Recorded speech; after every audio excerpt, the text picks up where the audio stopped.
ಓಂ ಶ್ರೀ ಮಾತೆ ನಮಃ. ಎಲ್ಲರೂ ಜೈ ಶ್ರೀರಾಮ್ ಅಂತ ಕಮೆಂಟ್ ಮಾಡಿ ವಿಡಿಯೋವನ್ನು ಪ್ರಾರಂಭಿಸೋಣ.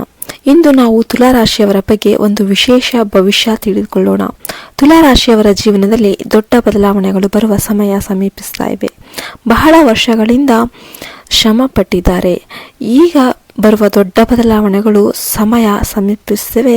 ಬಹಳ ವರ್ಷಗಳಿಂದ ಇವರು ಪಟ್ಟ ಎಲ್ಲ ಶ್ರಮಗಳು ಕೂಡ ಹೋಗಿ ಇವರಿಗೆ ದುಡಿಮೆ ಇದ್ರೂ ಕೂಡ ಸಂಪೂರ್ಣ ಫಲ ಸಿಗದೆ ಕಂಗಾಲಾಗಿದ್ರು. ಈಗ ನಿಧಾನವಾಗಿ ಅದೃಷ್ಟದ ಬಾಗಿಲು ತೆರಿತಾ ಇದೆ. ತುಲಾರಾಶಿಯವರಿಗೆ ಕೋಟ್ಯಾಧೀಶ್ವರ ಆಗುವ ಮುನ್ನ ಅನೇಕ ಶುಭ ಸೂಚನೆಗಳು ಕಾಣಿಸಿಕೊಳ್ತವೆ. ಆ ಸಂಕೇತಗಳನ್ನು ತಿಳಿದುಕೊಂಡ್ರೆ ಮುಂದೆ ನಿಮ್ಮ ಜೀವನದಲ್ಲಿ ಬರುವ ಬದಲಾವಣೆಗಳನ್ನು ಅರಿತುಕೊಳ್ಳಬಹುದು. ಮೊದಲನೆಯದಾಗಿ ತುಲಾರಾಶಿಯವರು ಕೋಟ್ಯಾಧೀಶ್ವರ ಆಗುವ ಮುನ್ನ ಅವರ ಮನಸ್ಸಿನಲ್ಲಿ ನಿರಂತರ ಆತ್ಮವಿಶ್ವಾಸ ಬೆಳೆಯುತ್ತೆ. ಹಿಂದಿನ ದಿನಗಳಲ್ಲಿ ಸಣ್ಣ ಸಣ್ಣ ಕಾರಣಕ್ಕೂ ಕೂಗ್ತಾ ಇದ್ರು. ಈಗ ಯಾವುದೇ ಸಮಸ್ಯೆ ಬಂದರೂ ಕೂಡ ಅದನ್ನು ಎದುರಿಸುವ ಒಂದು ತಯಾರಿಯನ್ನ ಮಾಡಿಕೊಂಡಿರ್ತಾರೆ. ಈ ಆತ್ಮವಿಶ್ವಾಸವೇ ಅವರಿಗೆ ಹಣ, ಗೌರವ ಮತ್ತು ಹೆಸರನ್ನ ತಂದುಕೊಡುತ್ತೆ.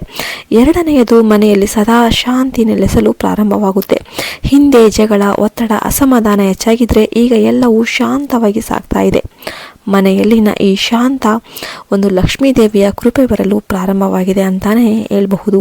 ಮನೆ ಶಾಂತವಾಗಿದ್ದಷ್ಟು ಸಂಪತ್ತು ಸೇರುವ ಮಾರ್ಗ ಸುಲಭವಾಗುತ್ತೆ. ಮೂರನೆಯದು, ತುಲಾರಾಶಿಯವರಿಗೆ ಸ್ನೇಹಿತರಿಂದ, ಬಂಧುಗಳಿಂದ, ಸಮಾಜದಿಂದ ಅಪ್ರೇಕ್ಷಿತ ಸಹಾಯ ಸಿಗುತ್ತೆ. ಈ ಸಹಾಯದಿಂದ ಅವರ ಕೆಲಸಗಳು ಸುಲಭವಾಗಿ ಆಗಿ ಕೋಟ್ಯಾಧೀಶ್ವರರಾಗುವ ಒಂದು ದಾರಿ ತೆರೆದುಕೊಳ್ತಾ ಇದೆ. ಇನ್ನು ನಾಲ್ಕನೆಯದು, ತಮ್ಮ ಕೈಯಲ್ಲಿ ಬರುವ ಸಣ್ಣ ಸಣ್ಣ ಹಣವನ್ನು ಉಳಿಸುವ ಅಭ್ಯಾಸ ಶುರುವಾಗ್ತಾ ಇದೆ. ಹಿಂದಿನ ದಿನಗಳಲ್ಲಿ ಕೈಗೆ ಬಂದ ಹಣ ಕೈಯಿಂದಲೇ ಹೋಗ್ತಾ ಇದ್ರೆ ಈಗ ಅವರು ಹೂಡಿಕೆ, ಸಂಗ್ರಹ ಮತ್ತು ವ್ಯವಹಾರದಲ್ಲಿ ಜಾಣತನವನ್ನು ತೋರಿಸ್ತಾ ಇದ್ದಾರೆ. ಈ ಹವ್ಯಾಸವೇ ಅವರಿಗೆ ಕೋಟ್ಯಾಧೀಶ್ವರ ಆಗುವ ಒಂದು ಸ್ಥಾನವನ್ನು ತರ್ತಾ ಇದೆ. ಐದನೆಯದು, ರಾತ್ರಿ ಕನಸುಗಳಲ್ಲಿ ಚಿನ್ನ, ಬೆಳ್ಳಿ, ನೀರು, ದೇವರ ದರ್ಶನ ಇತ್ಯಾದಿ ಕಾಣಿಸಿಕೊಳ್ತವೆ. ಇಂತಹ ಕನಸುಗಳು ಜೀವನದಲ್ಲಿ ದೊಡ್ಡ ಬದಲಾವಣೆ ಬರುವುದನ್ನು ಸೂಚಿಸುತ್ತವೆ. ಆದರೆ ಫ್ರೆಂಡ್ಸ್, ಕೋಟ್ಯಾಧೀಶ್ವರರಾಗಲು ಕೇವಲ ಈ ಸಂಕೇತಗಳು ಮಾತ್ರ ಸಾಕಾಗೋದಿಲ್ಲ. ಮನೆಯಲ್ಲಿರುವ ಕೆಲವು ವಸ್ತುಗಳು ದಾರಿದ್ರ್ಯ ತರುತ್ತೆ. ಅವುಗಳನ್ನು ತಕ್ಷಣ ತೆಗೆದುಹಾಕುವುದು ಬಹಳ ಮುಖ್ಯ. ಉದಾಹರಣೆಗೆ, ಮನೆಯಲ್ಲಿರುವ ಒಡೆದ ಕನ್ನಡಿಯನ್ನು ಎಂದಿಗೂ ಇಟ್ಕೊಳ್ಬಾರ್ದು. ಒಡೆದ ಕನ್ನಡಿ ಮನೆಯಲ್ಲಿ ನಕಾರಾತ್ಮಕ ಶಕ್ತಿಯನ್ನು ಹೆಚ್ಚಿಸುತ್ತೆ, ಧನಹಾನಿ ಉಂಟು ಮಾಡುತ್ತೆ. ಇನ್ನೊಂದು, ಹಳೆಯ ಹರಿದು ಹೋಗಿರುವ ಬಟ್ಟೆಗಳನ್ನು ಮನೆಯಲ್ಲಿ ಇಟ್ಕೊಳ್ಬಾರ್ದು. ಇಂತಹ ಬಟ್ಟೆಗಳು ಲಕ್ಷ್ಮೀ ದೇವಿಯನ್ನ ಅಸಮಾಧಾನಗೊಳಿಸುತ್ತೆ. ಯಾವಾಗಲೂ ಶುದ್ಧ, ಸ್ವಚ್ಛ ಬಟ್ಟೆ ಧರಿಸೋದು ಒಳ್ಳೆಯದು. ಮೂರನೆಯದು, ಒಂದು ಮುರಿದ ಪಾತ್ರೆಗಳು, ಒಡೆದ ಗಾಜು, ಒಂದು ಕಳಚಿದ ಮಡಿಕೆಗಳನ್ನು ಮನೆಯಲ್ಲಿ ಇಟ್ಕೋಬಾರದು. ಇವು ದಾರಿದ್ರ್ಯಕ್ಕೆ ಕಾರಣವಾಗುತ್ತೆ. ಮನೆ ಯಾವಾಗಲೂ ಸ್ವಚ್ಛ ಮತ್ತು ಸಮರ್ಪಕವಾಗಿರಬೇಕು. ನಾಲ್ಕನೆಯದು, ಮನೆ ಬಾಗಿಲಿನ ಮುಂದೆ ಕಸದ ಗುಡ್ಡೆ ಅಥವಾ ಅಶುದ್ಧ ವಸ್ತು ಇರಬಾರ್ದು. ಮನೆ ಬಾಗಿಲು ಶುದ್ಧವಾಗಿದ್ರೆ ಮಾತ್ರ ಮಹಾಲಕ್ಷ್ಮೀ ದೇವಿ ಪ್ರವೇಶ ಮಾಡ್ತಾರೆ. ಫ್ರೆಂಡ್ಸ್, ಈ ಸರಳ ವಿಷಯಗಳನ್ನು ಪಾಲಿಸಿದರೆ ಈ ತುಲಾರಾಶಿಯವರು ನಿಧಾನವಾಗಿ ಕೋಟ್ಯಾಧೀಶ್ವರರಾಗುವ ದಾರಿ ಹಿಡಿತಾರೆ. ಆದರೆ ಇಲ್ಲಿ ಒಂದು ಮಹತ್ವದ ವಿಷಯ ಏನಂತಂದ್ರೆ, ಅವರು ತಮ್ಮ ದುಡಿಮೆಯೊಂದಿಗೆ ಭಕ್ತಿ, ಶ್ರದ್ಧೆ ಮತ್ತು ಸಕಾರಾತ್ಮಕ ಚಿಂತೆ ಇಟ್ಕೊಂಡ್ರೆ ಮಾತ್ರ ಸಂಪತ್ತು ನೆಲೆಗೊಳ್ಳುತ್ತೆ. ದುಡಿಲಿದ್ದಕ್ಕೆ ಏನು ಬರೋದಿಲ್ಲ. ಕೇವಲ ಭಾಗ್ಯಕ್ಕೆ ಅವಲಂಬಿಸದೆ ಶ್ರಮಿಸಿದರೆ ಜೀವನದಲ್ಲಿ ಶಾಶ್ವತ ಸುಖವನ್ನು ಇವರು ಅನುಭವಿಸ್ತಾರೆ. ಇನ್ನೊಂದು ಮುಖ್ಯ ಸಂಕೇತ ಏನಂತಂದ್ರೆ, ಕೆಲಸದ ಕಡೆ ದಿಟ್ಟ ಗಮನ. ತುಲಾರಾಶಿಯವರು ಕೋಟ್ಯಾಧೀಶ್ವರ ಆಗುವ ಮುನ್ನ ತಮ್ಮ ಉದ್ಯಮ, ವ್ಯವಹಾರ ಅಥವಾ ಕೆಲಸದಲ್ಲಿ ವಿಶೇಷ ಗಮನ ತೋರ್ತಾರೆ. ಅವರಿಗೆ ಅನಿಸದೆ ಕೂಡ ಒಂದು ಸಣ್ಣ ಅವಕಾಶಗಳು ದೊಡ್ಡದಾಗಿ ಬದಲಾಗುತ್ತೆ.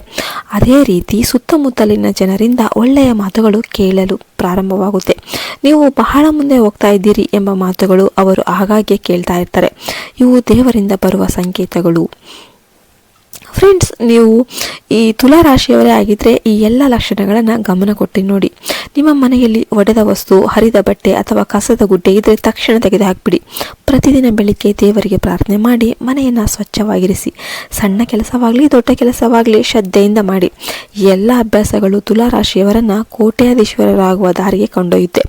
ಶುಭ ಸಂಕೇತಗಳು ಕಾಣಿಸಿಕೊಂಡಾಗ ನಂಬಿಕೆ ಇಟ್ಟು ಮುಂದೆ ನಡೀರಿ. ನಿಮ್ಮ ಜೀವನದಲ್ಲಿ ಬರುವ ಒಂದು ಸಣ್ಣ ಬದಲಾವಣೆ ಕೂಡ ನಿರ್ಲಕ್ಷ್ಯ ಮಾಡಬೇಡಿ. ಕೊನೆಗೆ ಫ್ರೆಂಡ್ಸ್, ಕೋಟ್ಯಾಧೀಶ್ವರರಾಗುವ ಮುನ್ನ ತುಲಾರಾಶಿಯವರು ಅನುಭವಿಸುವ ಪ್ರಮುಖ ವಿಷಯ ಏನಂತಂದ್ರೆ, ಅವರ ಮನಸ್ಸು ಸದಾ ಧನಾತ್ಮಕವಾಗಿರುತ್ತೆ. ಕಷ್ಟ ಬಂದರೂ ಕೂಡ ಅದನ್ನು ಜಯಿಸುವ ಶಕ್ತಿ ಹೆಚ್ಚುತ್ತೆ. ಇಂತಹ ಮನೋಭಾವನೆ ಅವರ ಜೀವನವನ್ನು ಬದಲಾಯಿಸುತ್ತೆ. ಫ್ರೆಂಡ್ಸ್, ಈ ಮಾಹಿತಿ ನಿಮಗೆ ಇಷ್ಟ ಆದರೆ ವಿಡಿಯೋವನ್ನು ಲೈಕ್ ಮಾಡಿ, ಶೇರ್ ಮಾಡಿ, ಸಬ್ಸ್ಕ್ರೈಬ್ ಮಾಡಿ. ಮತ್ತೆ ಇಂತಹ ವಿಡಿಯೋದೊಂದಿಗೆ ಭೇಟಿಯಾಗೋಣ. ಪ್ರತಿಯೊಂದು ಒಳ್ಳೆಯ ಅಭ್ಯಾಸ ಕೂಡ ನಿಮ್ಮ ಜೀವನವನ್ನು ಕೋಟ್ಯಾಧೀಶ್ವರ ಮಾಡೋ ಸ್ಥಾನಕ್ಕೆ ಕೊಂಡೊಯ್ಯುತ್ತೆ. ಜೈ ಹಿಂದ್, ಜೈ ಭಾರತ್ ಮಾತೆ. ಹರಿ ಓಂ ತತ್ಸತ್.